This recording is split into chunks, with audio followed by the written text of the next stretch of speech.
Hey guys, William here from fitnessforbackpain.com. In today's video, we're going to be talking about some lunge variations. If you have chronic pain, if you have had a fusion or any kind of low back pain or surgery on your low back, and you're trying to train your legs, which is a very, very sensitive subject for a lot of people who have low back pain, I want to show you some awesome lunge variations that you can do both with your body weight and with weights, right? So there's something for everybody. You can scale these or break them down to their most fundamental layer, and I'm going to show you exactly how to do that in today's video. If you have not already, make sure you go to fitnessforbackpain.com. I'm giving away a free video workshop that covers the most important factors when it comes to exercising, weight loss, all things exercise and lower back pain. If you do not know what those essentials are, you've got to learn. These are the most fundamental things that you have to go into every workout with, but also know what to change in your workout when it comes to the mindset and how you're training certain things like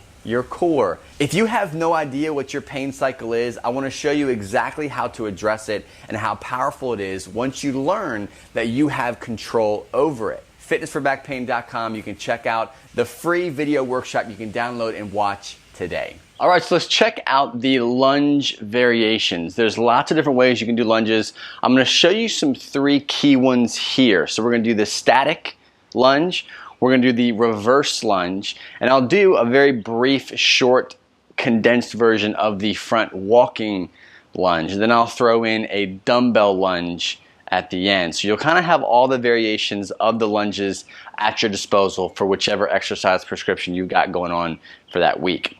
So let's just start with the static lunge. So I'm going to have my feet staggered. Find a position that feels good for you. I'm facing forward as if I was going to take off running. That's essentially where you're going to be at. A good rule of thumb is if you were to fall back, where would you put that foot? That's essentially where you can start. It's a good test. From there, you can adjust.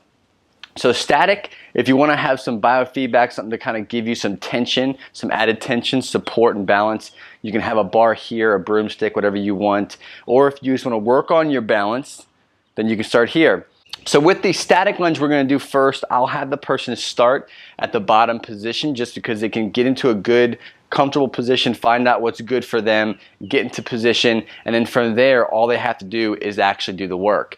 So once I'm in position, my pelvis, I'll rock it back and forth, find that neutral position, contract my glutes, brace my trunk here, and with just a static, normal lunge, I'm going to start here and I'm going to press straight up.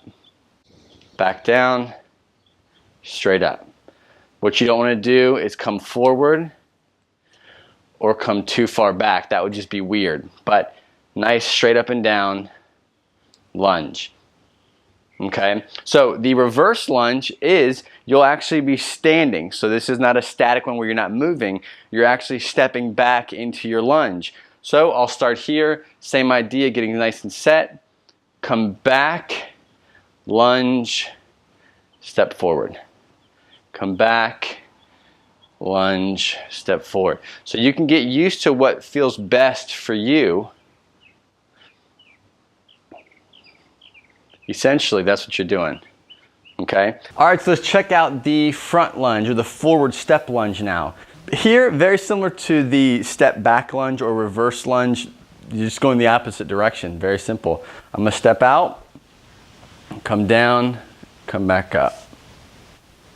Step out, down, back up. So this will take a little bit of adjusting. The key thing is, I'm not a huge fan of the front step lunge. You might see them here and there, but they won't be the primary exercise I like to give to people just because there's a lot of knee pressure when you go into it. A lot of times people will step out and they'll kind of be too much like this. They're already thinking about going back out of the lunge.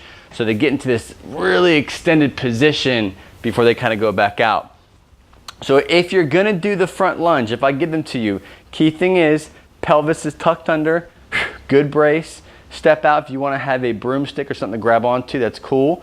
Step out, think about it before you go down and go straight down, then back up, and then you can kick back into that beginning position. So you've got the body weight variations of all the standard lunges that I like to prescribe that are safe for fusion, sensitive backs, post-surgery. Now we'll do a standard version of it with a dumbbell. So with the dumbbell version of these lunges, I'm actually going to hang the dumbbell on through the opposite arm of the leg that is out. Okay, so I'll show you from the front so you see what I'm talking about. So let's do the reverse lunge real quick. So I'll get set, step back, see where the dumbbell is compared to this leg, and I'm going to go down and back up. Forward step, back, down, back up. So I'll do it here again. I'll do a reverse lunge. And again, I like to start people on reverse lunges in the down position when they're just starting out. So we'll start there for this video. Dumbbells hanging down. I'm just gonna go straight up, boom, the top. Something to remember is the pelvic position. Glutes are on, pelvis is tucked under. I'm trying to bring a neutral position to that lower back to keep it from going into overextension here. So there shouldn't be much movement at all in your trunk. It should be all in the legs. So you can use the dumbbells in all of those variations, okay?